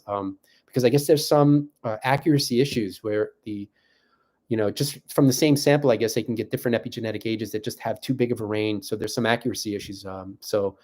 But she's got recent work that her group clarifies some of that. So I'm glad to see that. But yeah, I try to, but then even, omic clocks, which is my day job, right, as a scientist. And again, I'm not trying to flex, just what I do. But, the big question is, if I've got a metabolomic, so as many of the circulating blood metabolites that can predict biological age, there are papers that have been published, but their correlations are not as good as Morgan's PhenoAge, which are those tried and true biomarkers that have been studied for 50 to 100 years plus. So yeah, the metabolites or an omic-based approach may be a next-gen approach, but is it better or does it add value to the already existing, so Horvath's clock? I find it hard to believe something's going to beat Horvath's clock because its correlation with chronological age was very close to 1. I mean, it's almost perfectly linear. So, but let's see, right? I'm always hoping for next generation clocks. So let's see. I'd like to see the evolution from the clocks go towards, where we, a smart toilet where I'm peeing, pooping, or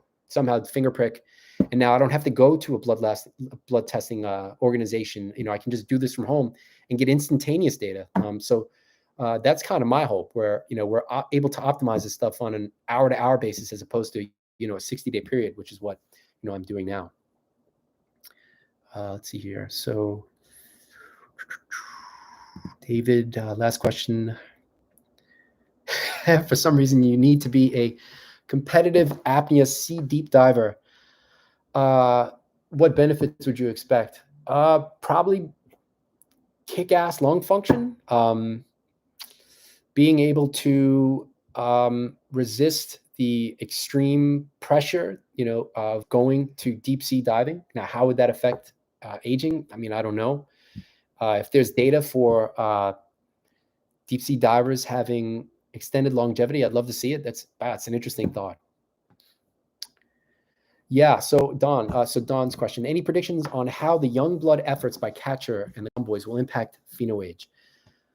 So I think the $1 billion question is, or maybe it's not even billion, maybe it's trillion. What are the factors in blood that are driving the improved health in the Parabiosis experiments, right? So my bias is microbial burden, which they're not looking at.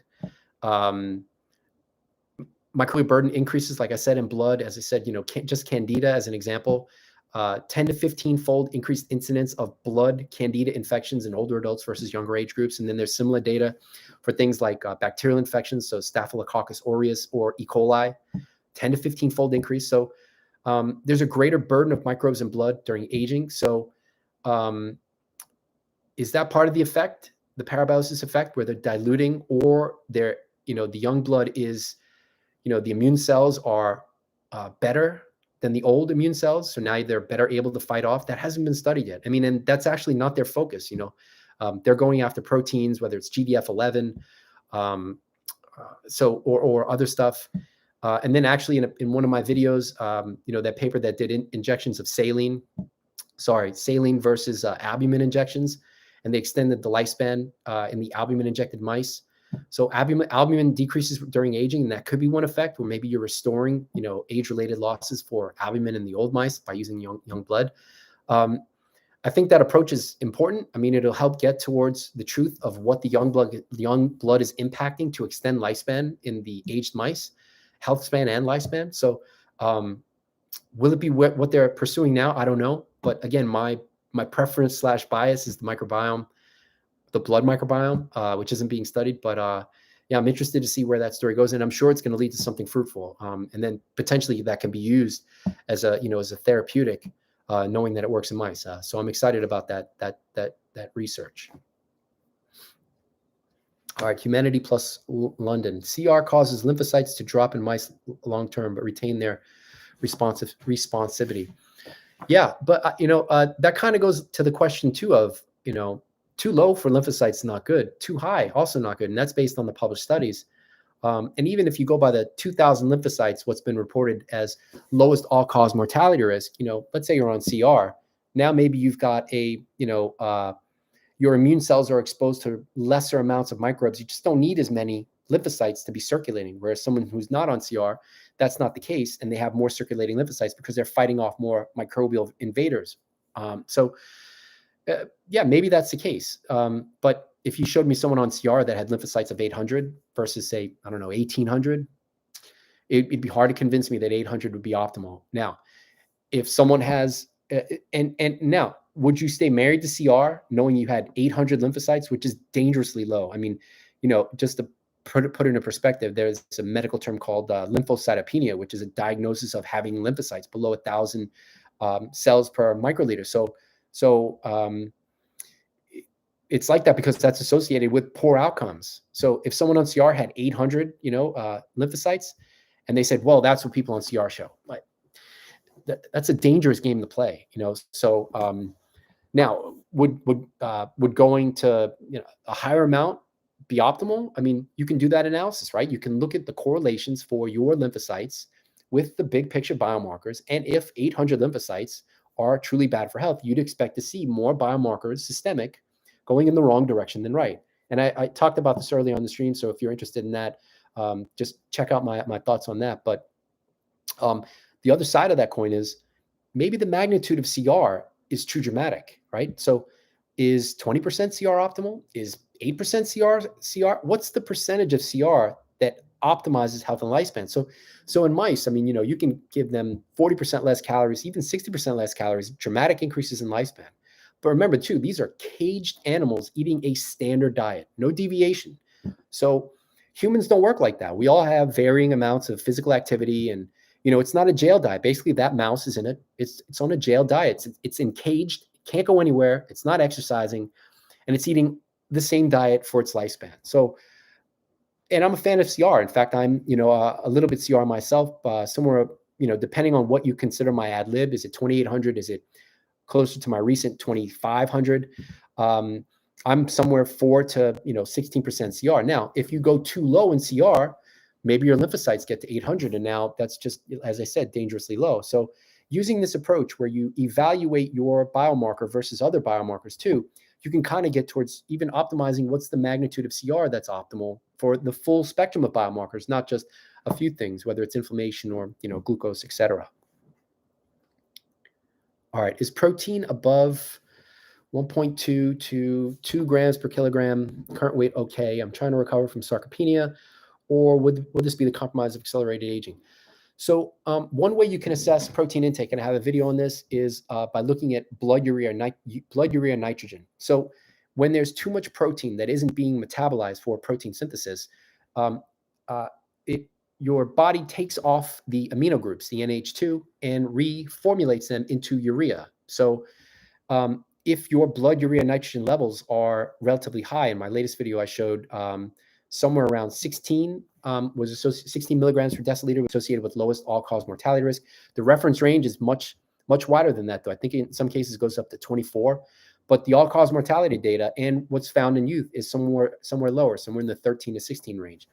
So I'd say if you increased your protein intake, I wouldn't go beyond a blood urea nitrogen of 13 to 16. I'd keep it, that's what is associated and found in youth, and that's what's associated with lowest all-cause mortality risk.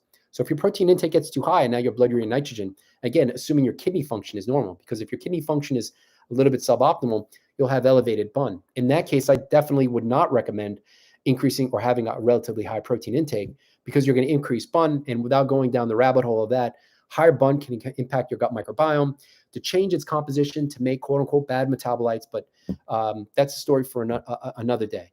So, but you can use that blood urea nitrogen measurement, which is a blood test, to titrate your protein intake. Alternatively, not just focusing on the one biomarker, as I do, I look at my overall protein intake in correlation with all of those quote unquote big picture biomarkers. So for me, I've had protein intakes as high as on average per day that correspond to a blood test as 140 grams per day, which is about 2 grams. I mean, I'm about 70 kilograms. So that's in that range that you mentioned for, grams of protein per kilogram body weight.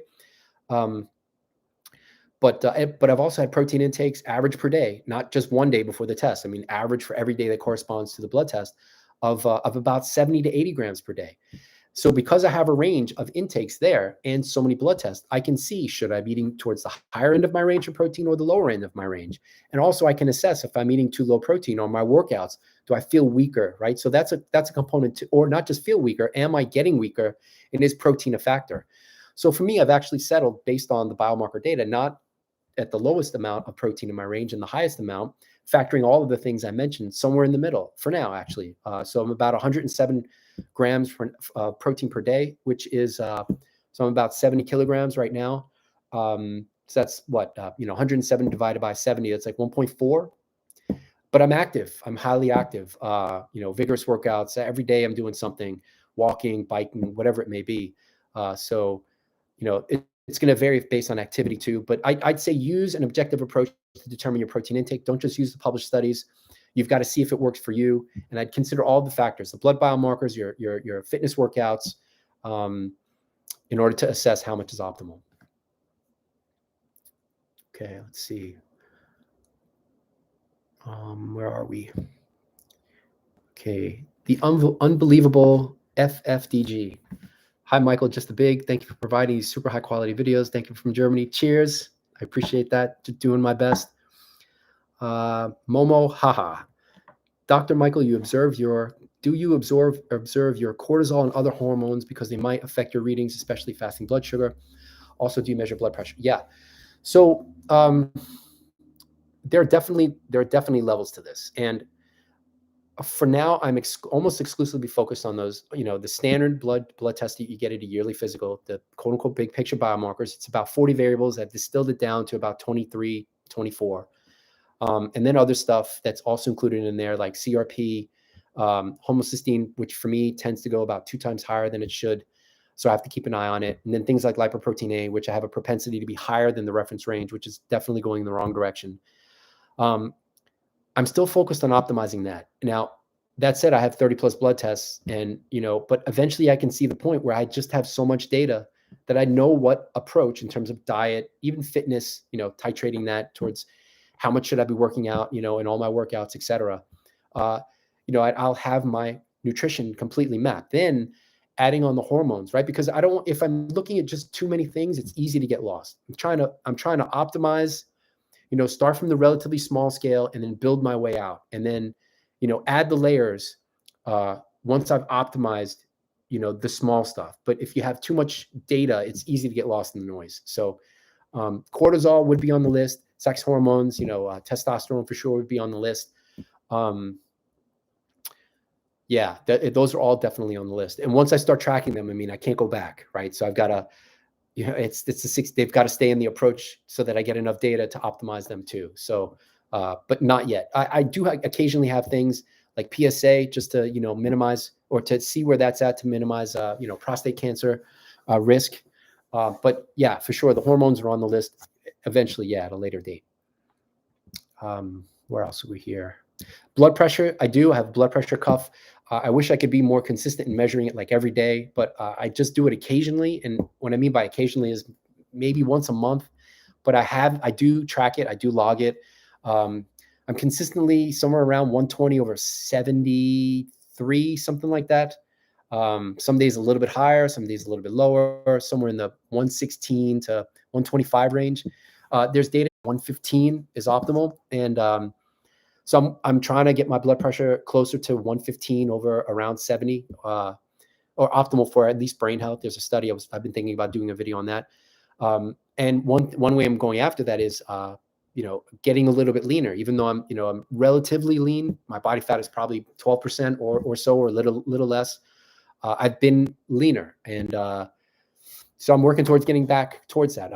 Maybe a 5-pound weight loss can reduce my blood pressure from, where it is to 115 or even a little better. So I'm working towards that. Some things work in progress. That's one of them. But I wish I was more consistent. It's just, and also, with the blood pressure too, I'd have to do it under the same conditions every day. And just some days it's just not possible to do that. Like, do I do it fasted in the morning? Well, I've got other stuff to do in the morning, get my, 12-year-old ready for school. It's just impractical. Do I do it at 2 p.m? Do I do it before bed? All of that data is important. There's probably some, variance throughout the day for blood pressure. So, but that's definitely on my list. I do track it. I actually do record it so that I pay attention to it. And don't want it to go too high, and definitely working on towards getting it lower. TruAge clock has the same clocks to the Dunedin pace that tracks phenotypes instead of biological age. Have I looked at that data set? So I'm a big fan of Daniel Belsky, who's published on Dunedin pace. If the TruAge clock is the same epigenetic clock that was in that recent AKG study, buyer beware. I want that data to be true, where they saw an 8-year reduction in epigenetic age by the TruAge epigenetic test, but they only looked at 3 CPGs. And in contrast, Horvath's clock is hundreds of CpGs. In some cases, they did thousands. Could you cherry pick a few methylation sites to have an epigenetic clock? But how good is it? And they didn't look at, Horvath's data is derived on large data sets, thousands of people, to be able to make predictions. I haven't seen that data for TruAge. So what is the data? What is their clock based on? It's based on 3 CpGs, but it wasn't derived on a large data set. And then they're a company trying to sell product. And I hate to sound like a conspiracy theorist, but if you're trying to sell product and your epigenetic clock only has 3 CpGs, and most people don't know these stats and think that your epigenetic clock is as good as the best epigenetic clocks, they are not all the same or even close to being the same for their predictive ability. Maybe you sell more product. And I hope that's not the case. And I hope I'm wrong. And I hope eventually they'll come out with TruAge validation data in like these, 10,000 people studies that Horvath and, Morgan Levine have done, and others, GrimAge. But for that, I'd say buyer beware for now. Especially all of the commercial clocks, unless it's Horvath or GrimAge. Those are the best of the best. And they're best of the best because there's published data for it. You can evaluate if they're good or not because there's actual publications for it. The individual company selling it, it just makes me nervous. Okay, now my mom's on the stream. Hello, Mom. You mentioned cinnamon. Which one? Ceylon, should be Ceylon or regular that has coumarin. Yeah, I use the Ceylon cinnamon, not the one that has coumarin, just to play it safe. Matthew, if you ever get all the food, exercise, I will. It's not an ever, I will. But the thing is, the variables may change just as a result of chronological age, at which point I may have to work harder in my diet to improve the things, right? So it's a constant tug of war, right? So I'll always be doing it, but for sure, I believe I'm getting closer to what the optimal approach is. So I wouldn't say it's an if you ever get, but when. But all right, wordplay. Sorry. Would you consider donating plasma to see what the effect? Yeah, for sure. Donating plasma to see what the effect would be. 100%. Any way that I can help, if it means donating some blood to help someone, for sure. Especially if I had super blood from my age, right? So for sure, I'd help. But clearly, I mean, if you want to don't use blood from someone who's young. I mean, I'm pushing 50 chronologically. Granted, maybe not biologically, whatever the data may show. But I mean, it'd probably be better to have a 20-year-old who's highly fit than someone in my chronological age. So, all right, Matthew. Morgan Levine in a recent interview said a lot of that's exactly. And I'm a big fan of Morgan. She's fantastic. She's an icon, a rock star in the field. Yeah, I agree 100%. And she's saying that, and I'm saying that because, I actually have a video on epigenetic clocks. I'm not sure if it was her group that published a study, but 11 different epigenetic clocks were compared for, if I remember correctly, their prediction with chronological age. And yeah, some of them were outright terrible. So yeah, and that goes back to the idea of noise rather than they're actually looking at, real things, real correlations with aging. And even every epigenetic clock is not looking at the same aspects of aging. So that's also in that video. And if you're interested, just check it out. Which epigenetic clock? Just type in epigenetic clock on my channel, and you'll see that video. Each of the epigenetic clocks isn't measuring the same aspects of aging, whether it's problems related to mitochondria or inflammation or insulin sensitivity. They're not all the same. Some of them have different strengths and different weaknesses depending on what the aging-related system is. So. That for now, that's why I'm focused on the blood-based approach. As I mentioned, how glucose should be is been studied for 50 to 100 years, or actually that's been studied for 100 years. Other aspects of the blood test, the CBC, maybe 50 years. But there's an extensive literature on these things, whereas the epigenetic clocks are more new. And again, as Morgan said, sorting through some of the noise for many of them. Let's see. Yeah, Don, the TruAge test gives you raw CpG sites, but I looked at their paper and they said they derived the TruAge test from only 3 CpGs, whereas I know that the PhenoAge, Levine's PhenoAge, the epigenetic clock for that, and Horvath are hundreds to thousands. And so you want more, right? Because to assume that 3 methylation sites, and first of all epigenetic changes aren't just methylation, it's also acetylation, right? Or deacetylation. Do you have acetyl groups or do you not have acetyl groups? So that's only part of the story. But that being said, there aren't really any acetylation clocks yet. And I hope to see actually combined methylation and acetylation clocks. That would be fantastic, because now we're getting in a more complete picture. But that's what I mean in terms of the TruAge 3 CpG sites. Are 3 methylation sites going to be representative of what's going on in terms of quote unquote epigenetic aging when compared with thousands or hundreds to thousands of CpG sites? I mean, maybe you can distill thousands of CpG sites like in Horvath's clocks to 3. I don't know that that's true. Someone would have to show me that data and convince me, but I just don't buy it. In that case, I think more data is better. More methylation or not methylated sites, it's better to look at more than less in that situation. So, but again, maybe I'm wrong, and someone from TruAge will reach out to me and not like what I have to say and correct me. And maybe I'm wrong, but from my understanding of the literature, that's how I see it. Yeah, they're focused on researchers versus consumers, like the AKG clock. Yeah, but I'm pretty sure they sell AKG, and I don't know. I hate to sound like a conspiracy theorist, but I just a major red flag. 8-year, and in that AKG supplement, it was basically AKG and just a few vitamins. I mean, to get an 8-year reduction in quote unquote epigenetic age, it's very hard to believe that. Yeah, it's just very hard to believe that. I wish it's true. I really do, but it's just hard for me to believe that. Cool. Matthew, that's awesome. As long as you do it, I'll be watching and taking notes. Cool. I'm willing to learn from everybody, so me too. Morgan Levine mentioned Parabiosis is one thing her lab is focused on. Yeah, like I said, she's fantastic. I'm excited to see where her lab goes, everywhere her lab goes in terms of science, for as long as she does it, whether it's Parabiosis or whatever she chooses to do. I think all the stuff she puts out is fantastic. So David Sutherland, fun stream, got to run. Almost looks like we're almost done here, unless anybody's got more questions. You're almost, it's 2 hours later, I'm almost tapped out, right? Fun stream, got to run. Thanks for sharing. All right. See you, David. Don, to clarify, the AKG test was not used in the Ponce de Leon product study, was not TruAge. Okay. Yeah. I mean, I stand corrected. So, all right. I guess that's all for now. I'll upload the video for anyone who missed it. Thanks everybody for coming and asking so many questions. This was fantastic. I don't know when we'll do it again, but see you next time and have a great day. Cheers.